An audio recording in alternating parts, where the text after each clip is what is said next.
Deputado, bom dia. Obrigada por fazer esse debate aqui com a gente. Os críticos a essa ideia afirmam o seguinte, que um pedófilo, ele não ataca somente de uma maneira sexual.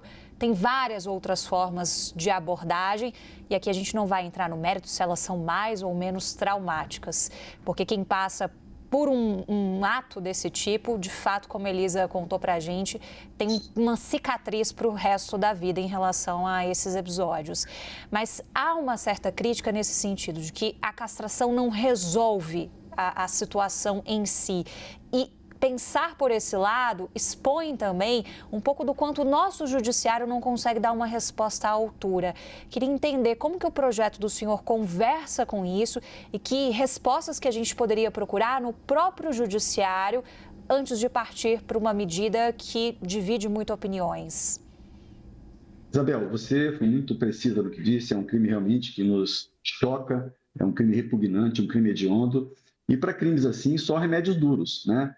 Eu discordo com você com relação à questão do judiciário, porque o nosso projeto abrange justamente aquelas pessoas já condenadas pelo crime de pedofilia. A pessoa condenada pelo crime de pedofilia será aplicada a ela essa pena acessória, que seria a castração química, que vai impedir justamente esse ímpeto que o criminoso tem de continuar cometendo esse tipo de crime. É um complemento à pena de prisão, que já está tipificada no nosso Código Penal, que é muito efetiva, mas paralelo a isso, como eu disse, o crime de pedofilia é um crime que tem o maior número de reincidências no nosso sistema penal. Então, para que a gente possa combater principalmente não só o pedófilo, mas a reincidência do pedófilo, a castração química, como já é usado em outros países, como na Inglaterra, como nos Estados Unidos e na Austrália, e que surtiram efeitos muito positivos.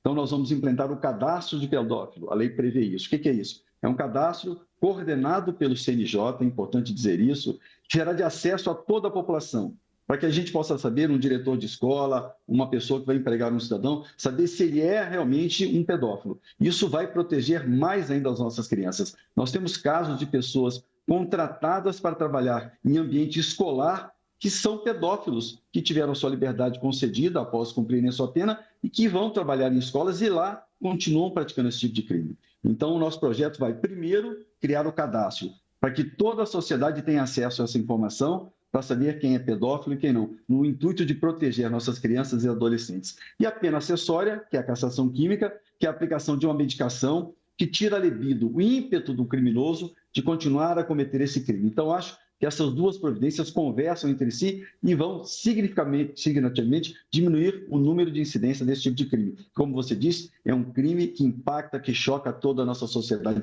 inclusive aquelas pessoas acostumadas a trabalhar com crime, policiais federais especializados nesse tipo de crime, que conversam com a Interpol, principalmente no ambiente da nossa internet, da Dark Web, não tem um deles que não precisam, durante um tempo, passar por o tratamento psicológico, porque as cenas são tão repugnantes e tão impactantes que ninguém resiste depois a esse tipo de ação. Então, nosso projeto visa, primeiro, proteger as nossas crianças e adolescentes. Não sei se vocês sabem, mas o crime de pedofilia cresceu de 2021 para 2022, os últimos dados que a gente tem confiáveis, 17% no nosso país. É um crime que tem crescido muito, principalmente com o advento da internet. Então, nós precisamos de remédios efetivos e duros para combater esse crime, que é dos mais abjetos da nossa sociedade.